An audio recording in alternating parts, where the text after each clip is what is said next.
Namomroblema nga yung lola ko sa mga puti niyang buhok, pero tingnan niyo naman kung gaano kabalis kung napaitim yung buhok niya. Eto lang yung ginamit kong herbal hair dye shampoo. Dahil nga ayaw na ni lolang gumamit nung hair dye na ginagamit niya noon kasi sumasakit yung ulo niya pag yun yung ginagamit niya. Kaya naisip ko umorder dito guys sa TikTok nitong herbal hair dye shampoo kasi ito yung ginagamit ko sa sarili ko. Bukod sa safe na siya kasi herbal, ay maganda din siyang gamitin kasi para ka lang nagsa-shampoo.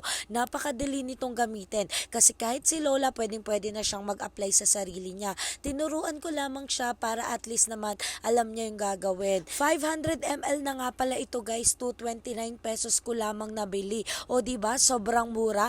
Binabad lang namin ng 20 minutes ni Lola tapos ayan naligo na siya. Grabe, tuwang-tuwa yung lola ko sa kulay ng buhok niya kasi nga sobrang bilis daw na paitim ng buhok niya, hindi na kailangan pang maglagay ng kung ano-ano pa. Tingnan nyo naman kung gaano kasaya si Lola sa bagong hair color niya kasi itim na daw. Kaya kung gusto mo rin ito, ilalagay ko yung link sa yellow basket, i-check out mo na yan. Safe na safe to guys.